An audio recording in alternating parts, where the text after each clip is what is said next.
Just a brief introduction before starting. The Professor Jessica Nina Lester. I'm just going to introduce a bit of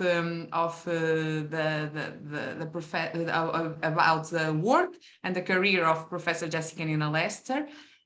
We are here today to learn about qualitative methodologies, so I'm going to be very short in this introduction. Don't worry. It's not easy, because there's a lot to say, but I will try my best. So just a brief introduction. Professor Jessica Nina Lester is a Bachelor of Arts by Jamestown College, Master of Education by the University of Mary, and Doctor in Philosophy in Education by the University of Tennessee. She has professional experience as a teacher, special education consultant, and assistant professor of inquiry methodology at Indiana University. She has received several awards, such as Division D Early Career Award in Measurement and Research Methodology, Qualitative Methodology in 2014, Outstanding Qualitative Research Book Award in 2018, Dr. James Himam for the Excellence in Extraordinary Teaching Award in 2021, among many others, just to name a few of them. She is also the author and co-author of several books, chapters, articles, encyclopedia entries, workshops, and public lectures in the field of qualitative research. There's so much left to say.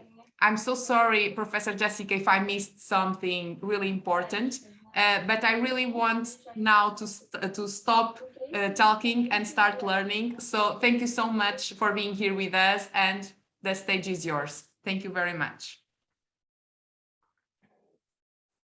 Well, thank you so much for that warm introduction, and I appreciate the opportunity to share with you all today. Just to check, can you all hear me okay? Just with the emoji of a thumbs up or your actual thumb?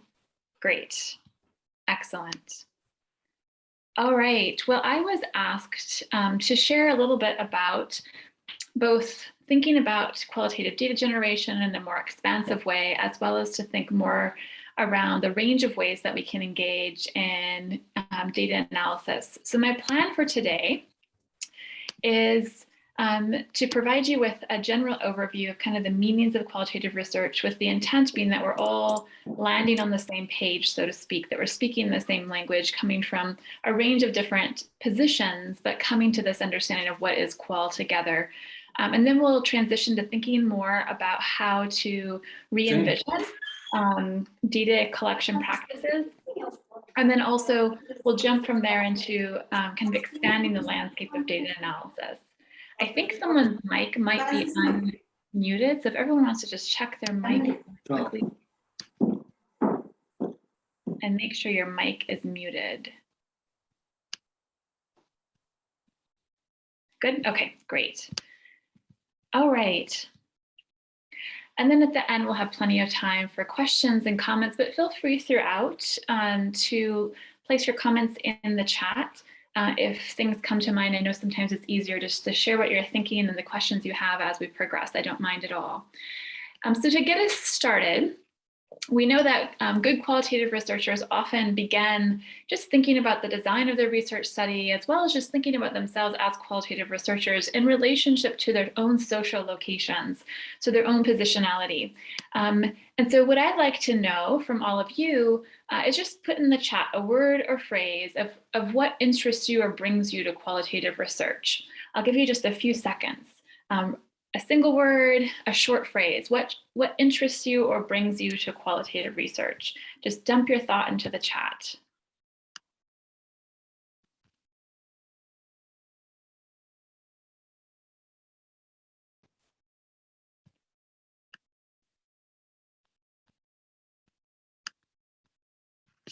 So I see a range of things. We're seeing meaning, knowing why, exploration, discovery, specific perspective and methodology, discourse analysis, motivation, engagement, richer data.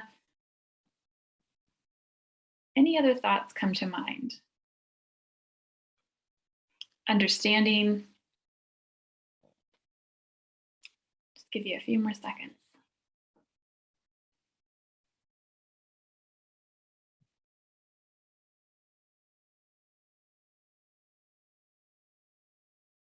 So even here, we see a lot of themes that are coming up: the idea of meaning making, richness of data, understanding, discovery. And these are things that we'll come back to as we progress in thinking about the meanings of qualitative research. So I want to talk a little bit first about what brings me to qualitative research and explicate a bit about my own positionality. So first, I come to this work as both a qualitative methodologist and researcher. So I think it's fun to think and talk about methods and study methods for the sake of study methods, so that we can improve them, that we can think differently about them, that we can make sense of meaning making in a range of ways. So the majority of my work really focuses on the development of qualitative methodologies and methods. And then I also work as a substantive researcher, engaging with qualitative methodologies to study a range of topics. The majority of my work is in the area of mental health and disability studies. And so specifically, I engage quite deeply with methodologies such as conversation analysis and a range of approaches to discourse analysis. And a lot of this work I position at the intersection of critical qualitative inquiry as well as critical disability studies as I begin to think differently about both qualitative research design, but also pose questions around how things like abnormality come to be in the very way we talk. So my own kind of early entries into qualitative inquiry began with a real interest in trying to make sense of how the social world comes to be, and how things like, for me, notions of competence, incompetence come to be taken for granted. And so those are my early beginnings of coming to qualitative inquiry and really finding a home within it. And so one of the things that over time has been really exciting for me is this recognition that methodology is always in the making. The methodologies that we espouse, that we use, are developed in particular historical moments at particular times with specific socio-political influences that are shaping their development. So what that means for me is that in the present moment, we all have something to say and to contribute about the methodologies and methods that are in the making. They're always in the making. And so as we think about the new lines of inquiry that we might face as researchers, what that means is we can take up old methodologies, historic methodologies, and remake them, think about them differently. So these are the positions that I bring to my own thinking and work around qualitative inquiry. Okay, so just to jump in, we're going to spend a little bit of time then thinking through the meanings of qualitative research. And for those that are already fairly familiar with qualitative research, if you were ever coming to qualitative research with this idea of finding or identifying a really clear definition, I'm sure you left feeling really dissatisfied. There is no single simple definition, widely agreed upon understanding of qualitative inquiry. That can be frustrating, but it can also be really exciting because it means that we can find our methodological home within a fairly broad landscape, wherein we're all doing dissimilar work, but also similar work at the same time. So there are a couple of general ways, though, that we can still think about the practice of qualitative research. Commonly, and many of you put this in the chat, qualitative researchers are generally interested in studying the meaning-making processes that people espouse, that they engage in as they go about living their lives in naturalistic context and real-world conditions. Another way to think about qualitative research that Fred Erickson offered, who's an educational anthropologist, is this idea that we seek to discover. In fact, that word discovery was one that someone placed in the chat as well. So we discover, we ultimately describe, usually in narrative form, what people are doing in their regular everyday lives, how they're making meaning of their lives. We identify meaning making that's relevant to the worlds that they live in. We attend to their beliefs, their interests, and we also attend to the ways in which people make sense of the world in different ways, as well as similar ways. Usefully, Lincoln and Denson have consistently in their writing offered this reminder that while qualitative research is a set of interpretive activities, there's no single approach that is privileged. So as one of my colleagues often says, penguins can be penguins and ducks can be ducks in qualitative research, meaning that if you have one particular approach that you take up and it's really different than the penguin, let's say, that's okay. We all engage in interpretive activities, but there are a range of methodological practices that are at our core. So there's no theory or paradigm that is positioned above another. There are a range of paradigms and positions within the broader landscape of qualitative research. So qualitative research can be defined as a field, a discipline in and of itself, one that arose in the 1980s, really. It's been around a lot longer than that, but it really came into its own as a field around the late 70s, 80s. We see that it has cross-cut across many disciplines, from sociology to anthropology to education to social psychology. Lincoln and Dinson have written about there being, in their most recent writing, they've actually had 9 historical moments wherein we've seen kind of an emergence of different understandings of qualitative inquiry and its practice. Generally, it is positioned as a situated activity, a local activity that positions you as a qualitative researcher as part of the context that you are studying. You study naturalistic environments, so the real world conditions, and the work that we engage in as qualitative researchers is really to interpret the phenomenon, the way that people go about making meaning of whatever our interest is, whatever that X is. I'm interested in studying X. I'm interested in studying how people make sense of this X. That's what we're really attending to when we engage in qualitative inquiry. There's a range of reasons that would bring us to designing a qualitative research study, identifying ourselves as a qualitative researcher. And those include things such as simply understanding how people go about making sense of, living, coping with the real world that they engage in. Some folks are interested specifically in understanding the everyday happenings, the order, the social order of everyday life and or institutional life. So school contexts, clinical contexts, the institutions that we navigate. Others are really committed to this idea of attending to meaning-making practices in very situated ways. And then finally, there are many qualitative researchers who really position their work as having the potential to offer applied, and in some cases, really intervention-oriented implications for the context, the people with whom they are studying. And of course, these are not exclusive. You can hold many reasons. You can overlap with all of these reasons.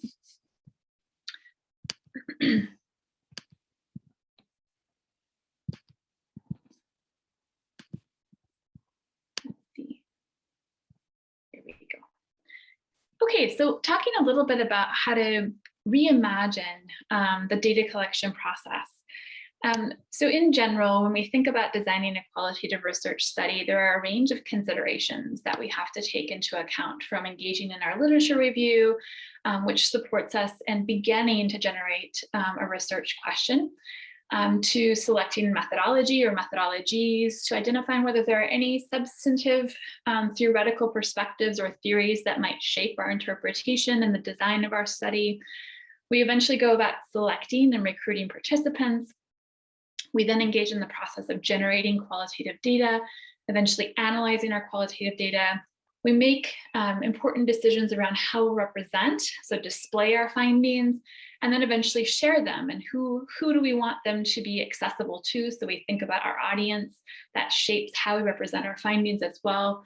Throughout this process, we're hopefully also considering quality. Some people might refer to this as trustworthiness or validity, depending on their position, but we're always thinking about that. And then of course, underlying the entire design process is really emphasizing ethics. So we're thinking about not just procedural ethics, like ethics boards, ethical processes, but also in the making, in the field, unforeseen ethical decisions that come up as we're engaged in the research process itself. So I'm going to zoom in on this consideration 5, generating qualitative data. And we'll think together a little bit about how we might re-envision how we think about the very nature of qualitative data. So just to get us started, a useful heuristic that I find is to think about the 2 different kinds of qualitative data as falling into 2 broad, imperfect, and overlapping categories, but it's a useful heuristic, and that is naturally occurring qualitative data and researcher-generated qualitative data. Now, I'll just add the caveat that there are a lot of exceptions, like there's some qualitative data that seems to live between both of these. So this is an imperfect decision, but I still find it really useful to help organize my own thinking about qualitative data. So when we're thinking about naturally occurring data can be thought of as data that passes, as Derek Edwards says, the dead social scientist test, meaning that if you were on your way to a research site to collect data, and for some reason you did not arrive at the data collection site and your data still lives, meaning the interaction or the event continued, it's naturally occurring data. It's not dependent upon you doing something, such as asking participants to tell you something. So examples of really clear-cut naturally occurring data are things like interactions between a doctor and a physician at a clinic. Those interactions are going to occur whether you are video recording them or not. Classroom interactions, a lesson that unfolds. Those are naturally occurring events that will happen whether you're present or not. Other examples are archives, things that already exist. And of course, we also can consider whether this data is in person, place-based, or is it online. And there are a range of sources in both contexts. Researcher-generated data is data that's dependent upon us to intervene, to elicit some kind of response to produce that data. So the mainstay kind of really clear example of this is interview data. Interview data is data that's dependent upon us to ask questions of participants in order for us to generate the actual data itself. It wouldn't exist if we weren't present in that context with our researcher agenda really driving that interaction. Focus groups are another example. If we generate videos or images specific to a study, and of course, we can also then again here think about those kinds of interactions that are researcher generated in a face-to-face or an online context. And we see we have a range of kinds of data that we might elicit as qualitative researchers. So diving deeply into what is considered the mainstay, most common, doesn't mean it's the best, but it's the most common form of qualitative data, and that is interview data. So when we think about qualitative interviews, there are a range of reasons that people might want to generate interview-based data. What's important to keep in mind is that these kinds of data sources have been the most persistent and common across many, many decades. And again, it doesn't mean it's the best form of data, but it does provide us in the present day an opportunity to think about how might we re-envision this really common form of data collection. Often when you ask people what is qualitative research, particularly people that are unfamiliar with it, their common response is, oh, it's when people ask people questions, they interview them. So the very concept of qualitative interview has over time become closely connected with the very meaning of qualitative research. So it's a researcher-generated data point. It's dependent upon us for that data to be produced. It's generally characterized as being dialogical in nature, so really grounded in an interaction between the researcher and the participant. It's often not characterized as naturalistic, as participants are really talking in ways that they wouldn't talk in outside of this interview context. Participants aren't generally asked to describe their experience or to talk about a particular event in the way that they are when a researcher poses these questions to them in this particular context. Interview data is often used to generate, nonetheless, a deep, really nuanced understanding of how people are going about making meaning of some aspect of their life. So the interview becomes the focus of a particular study of a phenomenon of interest. People are hopefully in good interview practices being invited to use their own vocabulary, their own metaphors, their ideas, rather than that of an academic. So really thinking about how can I take abstract concepts and make them concrete and focus on eliciting the stories of people's lives has really been the mainstay focus of qualitative interviewing. Of course, there are a range of ways that qualitative interviews have been structured and can be, and depending on the purpose of your study, there would be good reason for you to take up any one of these approaches, from unstructured, kind of an informal conversational interview, which we commonly see in some oral history designs as an example, to a more general semi-structured approach, which is quite common across a range of methodological approaches, to more standardized questions that don't include open-ended additional elicitation questions. So depending on the purpose of your study and the reasons that you are designing your study in this way, you might use one of these approaches to really generate rich data. So what's the focus of an interview? The focus here, and I have this highlighted here, is really on experience. So you're interested in people's experiential descriptions of their lives. So the interview itself is really getting us at one particular understanding of the social world. One of the drawbacks then is there are other ways that people are making sense of their lives that we really wouldn't capture in an interview, and that's been a common critique of interviews. Nonetheless, it does provide us with at least one window into understanding how experience and perception is described by participants. So some of the critiques of qualitative interviews have been with us for some time. One of the critiques is that there's this assumption that what people say is what people actually do in their practice and what they actually think. I often hear from students that I work with at my institution, if I just ask people what they think about this, then I'll know exactly why they did what they did. And this is a major assumption that we're making about language itself, that language, for instance, is being assumed to be a direct correlate on people's mental processes. This is a long-standing critique of qualitative interviews, one of which many people have responded to by offering a different conceptualization of language. So not assuming that what people say is a direct correlate of what they do or what they think, and or providing additional data sources to shore up your understanding of behaviors as well. Another longstanding critique of interviews is this common practice of interview questions themselves really privileging and foregrounding a researcher's category and a researcher's agenda. So for instance, if you're interested in political ideologies, using language that is specific to that kind of focus really shapes the nature of the conversation. We know that, for instance, people often in their everyday lives go about doing ideological work without using that kind of academic language. So a response to this critique is that many qualitative researchers work really hard to make sure that their interview questions use language that is concrete and invites people to share their everyday experiences rather than to talk about kind of academic concepts that live up here. Another common critique is that interviews often fail to take the interviewer's talk, so the researcher's talk, into account.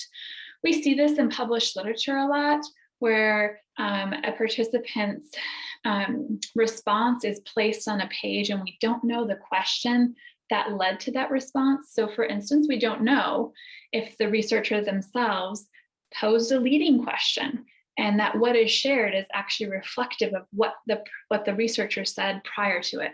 A response to this is that many researchers have begun to include both the question that was posed and the response as a way to make visible how the questions are shaping the interaction itself in the interview.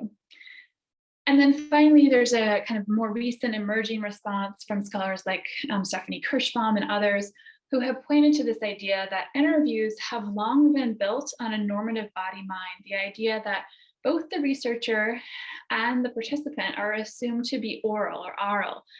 There's not a lot of writing or thinking around what would an interview look like if it wasn't being projected as something that is hearable, as something that is bounded by verbalness. And so there's a growing body of scholarship that's really pushing against this and challenging us to think differently about interviews. So given these critiques, we have seen over the last about 15 years, a really growing emphasis on expanding our conceptualization of this mainstay practice in qualitative research of collecting interview data. There are a range of other ways that we can collect interviews and conceptualize them as well.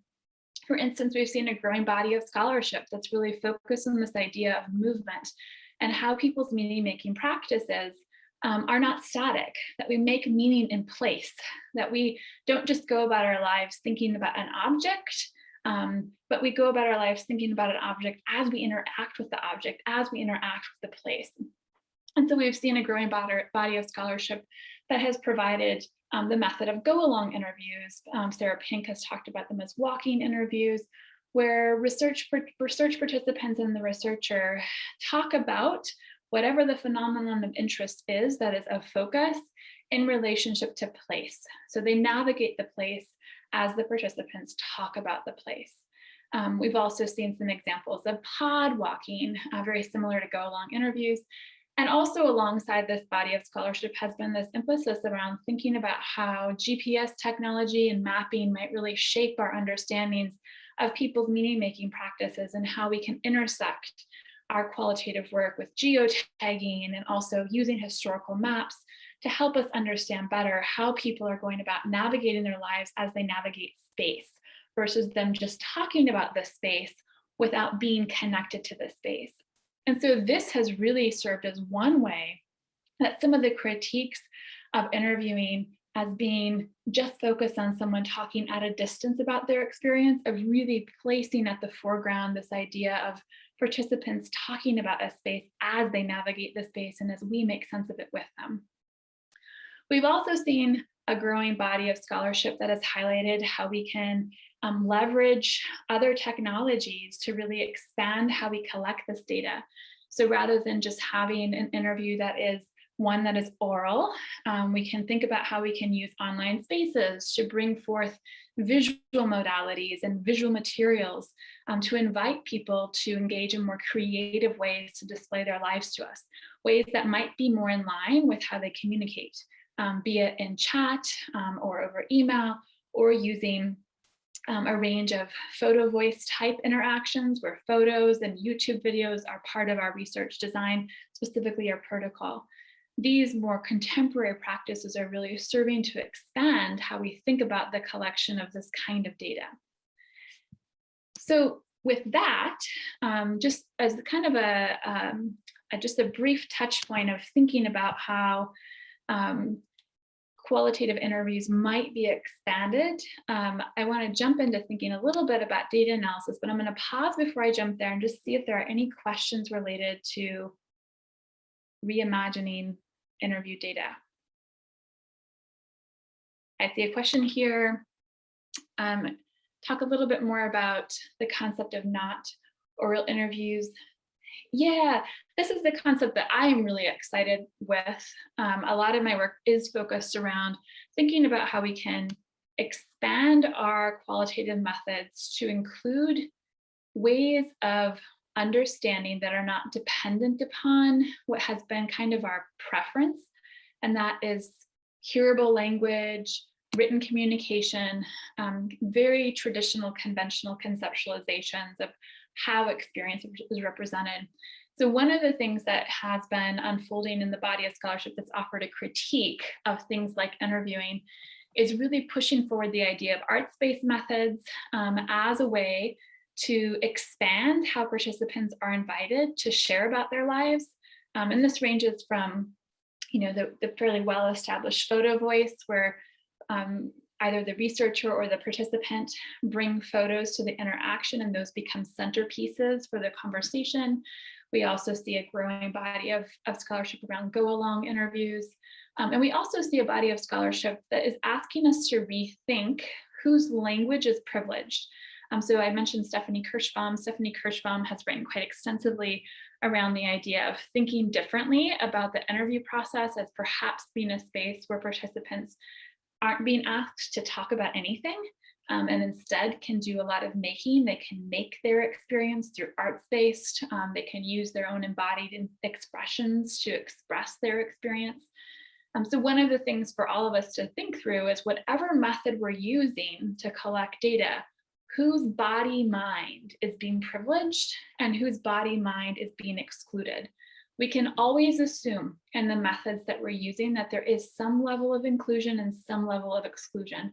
So posing that question as you design your study will really push you to think about who is going to be privileged with this particular method? And in that privileging, who might I be excluding?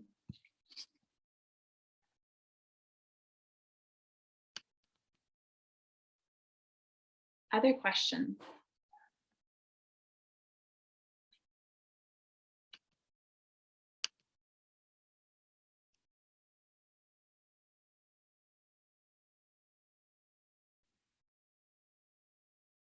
All right, so I'm going to jump into offering just a framework to think about qualitative data analysis, and then I'll open it up to questions.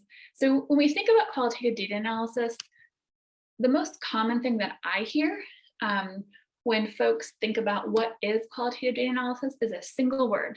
I often hear folks say, oh, that's coding. That's what qualitative data analysis is. It's coding. That's all those people do. They just code stuff. And it is true that some qualitative researchers do code their data, but it is also true that many of us do not code, that is not the only thing we do as qualitative researchers. And so one of the things that I want to present to you is a framework that we can use to think about the range of ways that we engage in qualitative data analysis.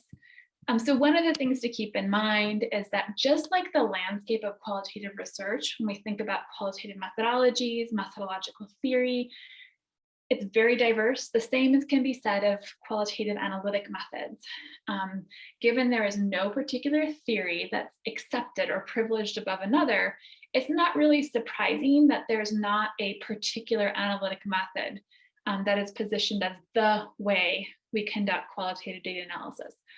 Rather, there are a range of ways that we can go about analyzing our data. And of course, the way we approach the analysis of our data is very closely linked to the specific qualitative methodology and theories that we take up. As an example, in my own work around discourse analysis, when we conducted discourse analysis, and I use an approach most often in my work referred to as discursive psychology, when I engage in that kind of analysis, I engage in a very particular kind of data analysis. It's not at all the same or similar to even thematic analysis. Rather, it's aligned really closely with the presuppositions, the assumptions of this particular methodology. So whenever we're taking up a qualitative methodology, we have to ask ourselves, what does this methodology mean for how I analyze data? Because those things will often be very coherent, and we always want to maintain a level of alignment. So thinking more broadly, the approaches that we take up are always going to be quite diverse. There's a range of ways that we can analyze our data. Across the board, however, there are very few qualitative scholars that would refer to their analytic process as linear or stepwise. You might hear words like messy, so it can be experienced as messy or ambiguous. Of course, keep in mind, though, that given its messiness, this does not imply that we are not able to describe our process for others to evaluate. We can still describe our process in great detail, but the process we describe is one that's iterative and interpretive. It involves multiple ways of thinking about the data. There's not a singular way that we think about the data. And as I said previously, it's not just about coding. Coding is not synonymous with qualitative data analysis. Coding might be a practice that is part of the analytic process, but it doesn't have to be. So this idea that it's synonymous is really a misunderstanding. And then our analytic process is often quite closely aligned with the methodology that we use, recognizing that some people take up what could be referred to as a general qualitative methodology, while others align really closely with specific approaches to qualitative methodology, such as interpretive phenomenological analysis or grounded theory, et cetera, et cetera. So when we think about methodological alignment, this is one of those practices that's really important for us to spend time with as we design our study, as well as we carry out our study. This is the idea that we have coherence across our work, from the very way that we describe our methodology to the very way that we take up an analytic practice, and then ultimately the very way that we also represent and display our findings. In my own work, I also think it's tightly connected to the way that we take up digital tools and engage in digital spaces. We want to think about all of this as shaping the degree to which there's coherency in our design. So Melissa Freeman has a fantastic book about qualitative data analysis that outlines for us 5 modes of thinking for qualitative data analysis. And she characterizes them as being categorical thinking, narrative thinking, dialectical thinking, poetical thinking, and diagrammatical thinking. And so in this table here, I'm not going to go through this in detail, but these are the essential definitions that are offered around these core ways of thinking. So when we think about, for instance, categorical thinking, which is perhaps one of the most common ways that qualitative data analysis is thought about, this is the idea that we're classifying our data. So we're aiming to determine what something is or is about, and we're creating order, often that result in some kind of categories. So examples of categorical thinking would be seen in qualitative content analysis, as well as thematic analysis. Those would be examples of analytic approaches that take up this kind of thinking. Narrative thinking, of course, is most closely associated with narrative methodology. So the idea that we're foregrounding or emphasizing an analysis of storied lives. We might attend to actions or plots that people share with us. If we have interviews, for instance, or we perhaps have visual materials that they produce to tell the story of their lives, this kind of analytic approach can take a range of forms, but it's most closely associated with narrative methodologies. Dialectical thinking, so we're really attending to contradictions, to tensions. We're looking at negotiation. We often see this kind of thinking in the broad landscape referred to as discourse analysis. So the analytic approaches, and there are many that are associated with discourse analysis, would be closely aligned with this dialectical thinking. Poetical thinking is an orientation to thinking about your data that really engages with the arts. So you're blurring art and research. An example of this would be seen in poetic inquiry. So a methodological orientation in and of itself that really orients to the analysis of data in poetic form. Diagrammatical thinking is an orientation to data that focuses on disrupting conventional ways to even think about coding. Sometimes this is referred to as post-coding or what comes after coding. This orientation is one that would be more common to the paradigm often referred to as post-qualitative inquiry. So all this to say that there are a range of ways that we can think about how to orient to and make sense of our data. And this little chart here just gave an example of how you might conceptualize these ways of thinking in relationship to more conventional or common approaches to data analysis, to interpretive, to the more experiential or arts-based perspective. So we see categorical, it's fairly common to a lot of us that do qualitative research. We're often initially trained to conduct a thematic analysis or a qualitative content analysis. And depending on our interests and our own disciplinary backgrounds, we might find ourselves further engaging in thinking and work and training in one of these other ways of thinking. So I'm going to offer an example, which is perhaps the most mainstay way that folks think about qualitative data analysis, and that is thematic analysis. So as I noted before, thematic analysis could be fairly characterized as involving a great deal of categorical thinking. It's important to note that there's not just one way to approach thematic analysis. My favorite writings around this are Braun and Clark, and of course they have a new book out on thematic analysis. Braun and Clark position thematic analysis as identifying, analyzing, reporting patterns or themes within your data. And we can think about this as either one of two things. We can think about it as an analytic approach. And my colleague, Michelle O'Reilly and Nikki Kiemba have also argued that we can think about this also as a methodological approach, that indeed in the published literature, some folks do position thematic analysis at the level of methodology.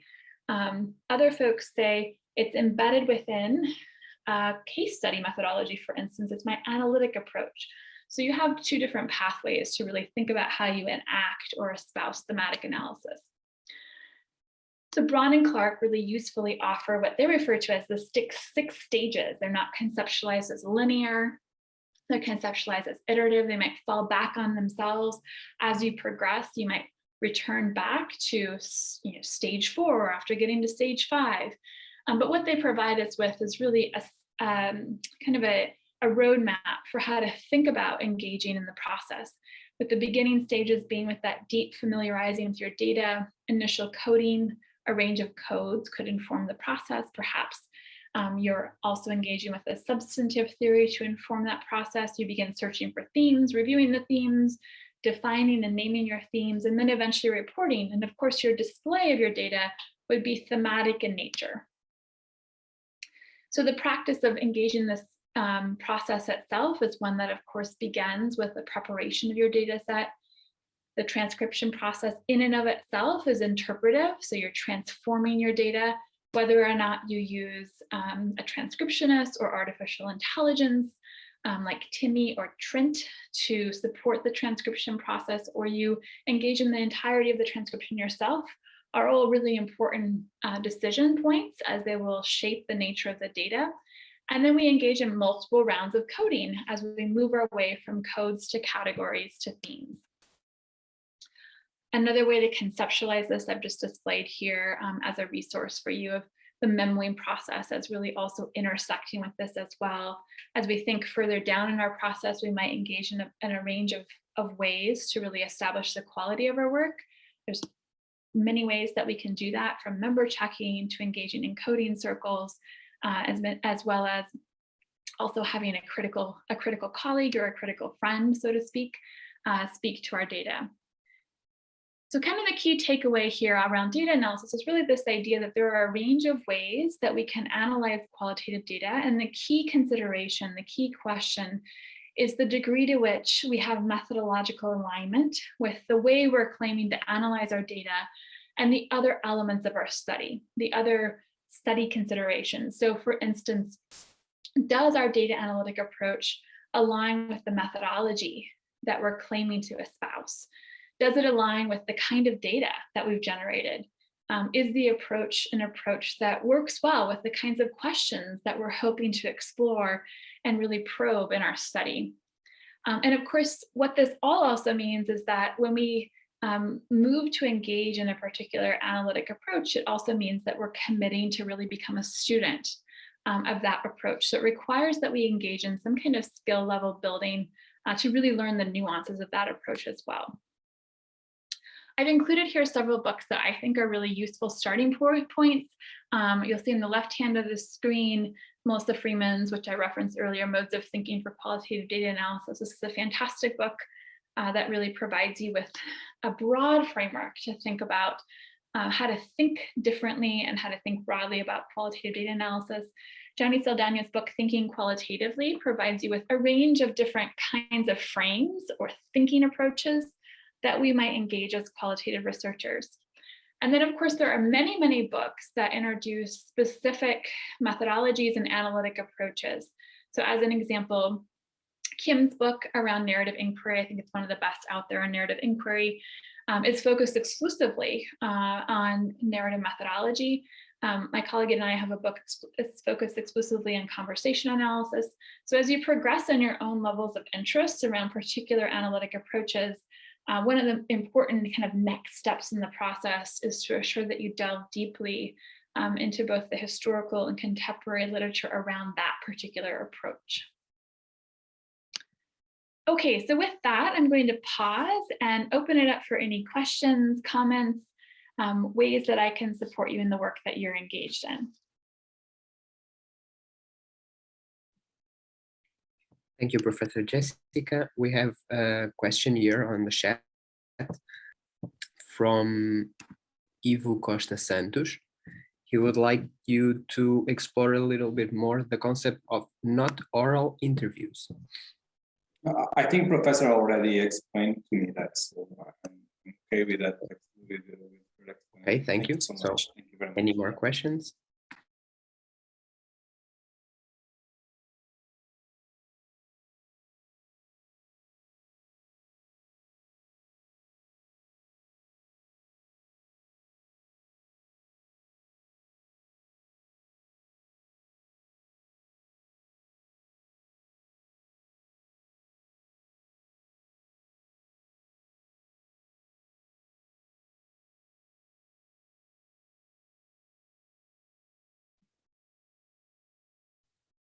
It was so enlightening that no one has questions. It was very clear. I assume that it was all very clear. If you have any comment as well, it doesn't have to be a question. It can be a comment, for example. Feel free to comment anything. There is one more in the chat from Maria Good. Figueiredo. Some approaches focus on variation of ways of perceiving the world. Do you think the narrative of arts-based approaches are more capable of letting us convey that variation to others? Yeah, that's a great question. Certainly arts-based perspectives really privilege the idea of creating space, building space for participants to share their life worlds in a way that might not align with our own conceptualization of how we would share our life worlds. So arts-based perspectives are certainly perspectives that are growing in popularity and really shaping how we conceptualize our methods. I would say though that it's important to keep in mind that regardless of the approach that we take, it is really us that can build in and foreground an emphasis on variability, creating space for variability. So even if, like in my own work, I do a lot of collection of naturally occurring interactions. So for instance, I'm not asking anyone anything, I'm just recording interactions. I do a lot of work in clinical contexts where I'm recording doctor-patient interactions. And so where variation becomes particularly important for me is in my analytic process, wherein I assume that when a patient, for instance, doesn't use verbal communication to communicate their needs to a physician, that it is as worthy as analyzing as if someone did use verbal communication.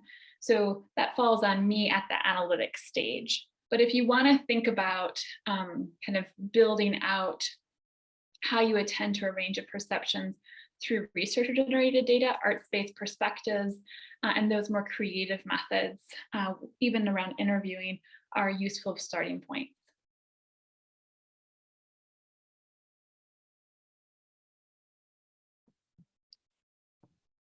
We have a couple more questions in the chat. Can you please comment on how qualitative data analysis can be time-consuming, but at the same time so interesting? I can just comment by saying you are correct. Yes, it's a very time-consuming process. It certainly is. I think in my own work with graduate students, the most common thing that I'm asked, in fact, I was asked this in a class this last week, how long will it take me to transcribe this? Can you tell me the number of minutes it would take? And of course, you know, our process is not really one that we can pin down, and that we as readers, we as folks that type, that's all very individual. But what I can say, it is a very time-consuming process. And so any misconception that qualitative research can be done quickly, it's important to kind of put that to the side, in that it's very time-intensive, and it's a commitment that you're making when you ask participants to share their lives with you, that you engage with it carefully, and that you display things carefully for them and with them as well. So it's very time-consuming. But I would agree with the last part of that question as well. It's also very interesting. I mean, it's what brings me back to my work, and brings me back to spending time with the data. Participants, you know, often share their lives with us under the promise that not only we protect what they share, but also that we engage in the lives that they share with us in ways that are meaningful. And so given that, it really is also an honor that we work with the data with care, with caution, and a great degree of respect for the time that it takes as well. We have another question in Portuguese. I will translate. One of the critics to this methodology is the subjectivity of the researcher in data interpretation. How can we solve or limit that subjectivity? Yeah, that's a great question. I don't see it as a limitation. I see it as a core principle of qualitative inquiry. The most common thing that I see in PhD level dissertations is a section called limitations. And the first thing folks often list is, this was subjective, I was subjective. When I'm on dissertation committees, one of my first comments when I see that at a defense is, that's not a limitation. Tell me what the value of your subjectivities was to this study. I like to flip it, instead saying that in qualitative research, we're actually committing to the idea that the work does involve our subjectivities, and therefore it's a core principle. We're not hiding from it. We don't need to try to remedy it. It's something that we foreground and we place as center in our work. And so one of the things that we then do is that we commit to recursive reflexivity, where we're continually turning back on our subjectivities and taking them into account. So things like maintaining a researcher journal, where we unpack and explore our subjectivities, our biases, those that are seen, those that are unseen, and we take that into account in the process of even analyzing our data. And then, of course, other things that we do include those range of measures that we establish quality. So be it that we, in our work, some folks engage in like a practice of member checking. So bringing their early kind of interpretations and ideas back to participants to get their feedback. Other folks engage in a range of other quality markers that are specific to their methodology. And so those measures that we take, and I'll dump in the chat a special issue that focuses on the range of ways that we establish quality across different qualitative methodologies. Those range of ways are one of the ways that we really account for our subjectivities. But again, it's not an apology. We do not apologize for what is a core principle of qualitative inquiry. Rather, we say, we really center our subjectivities and we acknowledge that we believe that all social science involves some subjective aspect. We're all interpreters, regardless of the paradigm that we're working under. Within qualitative inquiry, we really acknowledge that particular orientation, and therefore we take seriously the idea that we need to be reflexive about how we are shaping this research process.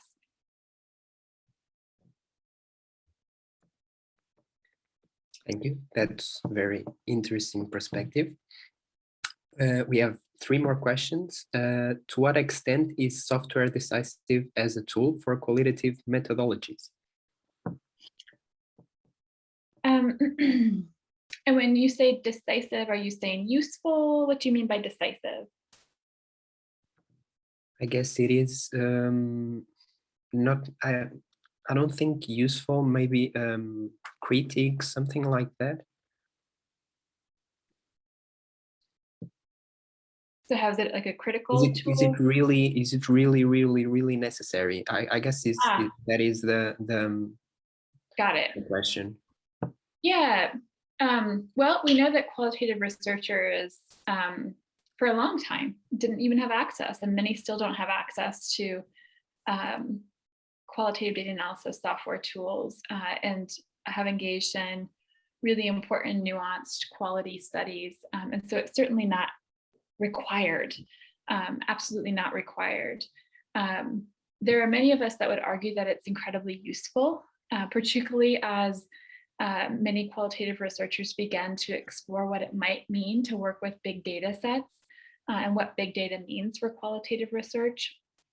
So you certainly don't have to use it, and you certainly also often have limitations in relationship to whether your institution even has access to it. I know at my institution, our graduate students don't have access to it, so it's dependent upon whether they get access in another way. But one of the things that is helpful if you do have access to software is that it can serve as what's often referred to as a textual laboratory, meaning that everything can live in this one space of your qualitative data analysis software package. You can organize things there, you can have your literature review there, you can have all of your data living there, and you can really leverage some of the tools that are there to support your analysis. Of course, it does nothing for you in regards to it's not running the analysis for you. But it can shape your work and serve as a co-researcher with you. But again, it's not a requirement. And fortunately, that's the case, given that many folks don't have access to it. Okay, thank you. Maybe the last 2 questions, if you have time. Have you ever merged quantitative and qualitative research? If so, can you comment on the experience? So I have worked with, I don't do quantitative research, but I have worked with research teams wherein we're working with a mixed methods study and someone brings their expertise as a quantitative scholar and I bring my expertise as a qualitative researcher. And so one of the things that I'll just say is that what we know from the mixed methods scholarship is that it does require that you bring levels of expertise across paradigms. And so it's really a misunderstanding to conceptualize mixed methods as ever being just kind of knowing a little bit of this and a little bit of that and slapping some methods together. That's sloppy mixed methods, and it's certainly mixed methods that's been heavily critiqued. Rather, really well-designed mixed method studies are those studies wherein we see expertise across paradigms and real thoughtfulness of thinking about how can these different orientations to this particular phenomenon of interest, how can they speak to each other and how can they sit next to each other and potentially even against each other. So thinking about how they feed each other versus conceptualizing them as just simply two different studies. So my experience was that it was challenging, but that it was really generative to sit with the data from two different perspectives and think about how they sit together versus conceptualizing it as two entirely different studies. Okay, thank you. And now the last also in Portuguese, I will also translate. In your opinion, the transcript of the interviews should be exact with all the mistakes associated, or should we try to interpret what the interview tried to say and correct it?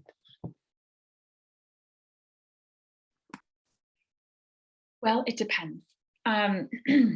This is obviously one of the most common answers to questions around qualitative practice, but it really does depend. It depends on what you're hoping to achieve with your transcript, as well as the methodology that you're using. So for instance, if I'm not particularly interested in studying the interactional function of in-breaths, such as and out-breaths of participants, why would I transcribe them? If I'm really interested in what they say about their experience, I'm most interested then in transcribing the words that they use, perhaps what they emphasize. Maybe I will also transcribe how they emphasize particular words if it's of interest to what it is that I'm focused on. So decisions around transcription are really linked to a range of questions that you have to ask yourself, including what the purpose of your study is, as well as the methodology that you're using, the distinctions between using, for instance, a methodology such as discourse analysis or conversation analysis that are attending to language use versus a methodology such as phenomenology that might be attending to lived experience and how people describe that lived experience. Those kinds of considerations are going to shape the nature of the transcript that you produce. I'll also dump in the chat. There's an excellent article. It's really foundational now. It's been around for a while, written by Martin Hammersley in 2010 around transcription decisions. And he offers 9 key questions. I believe it's 9 key questions to consider across the methodologies that you use when you make decisions around the kind of transcript that you produce and the level of detail that you include in your transcript. And of course, this question is also one that is really exploding right now as we also think about what does it mean now that we are gaining increased access to things like artificial intelligence for transcription purposes like Trent, Temi, Autory, Sonics, all these different packages that are growing in number and also growing in accuracy in regards to their degree to transcribe accurately our audio and video files. What is this going to mean for us as qualitative researchers as these technologies improve? So we'll have to intersect Hammersley's questions with that reality as well.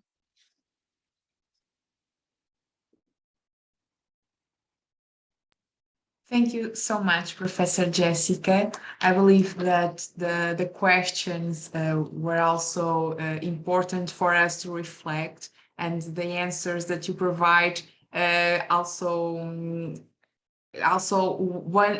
we all are here with a lot of food for thought after this hour. So it was a lot of knowledge, a lot of learning, and I believe that both the lecture and the answers to these questions were really important for us to reflect about qualitative methodology. It was really important for us. This hour was amazing.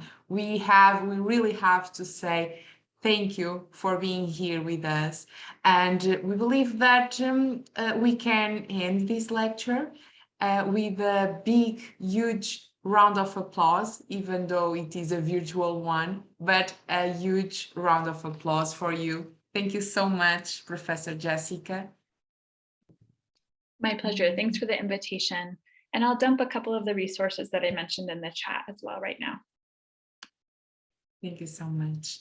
The lecture was recorded, so we are going to send the link with the recording, and afterwards everyone can rewatch this lecture and think about a lot of the issues that were mentioned here. So thank you a lot, and we end with a big round of applause, hoping that we can see you in another lecture, another event, another moment. Thank you very much. Thank you. Sounds great. Thanks again for the invitation. Take care, everyone. Thank you. Thank you so much.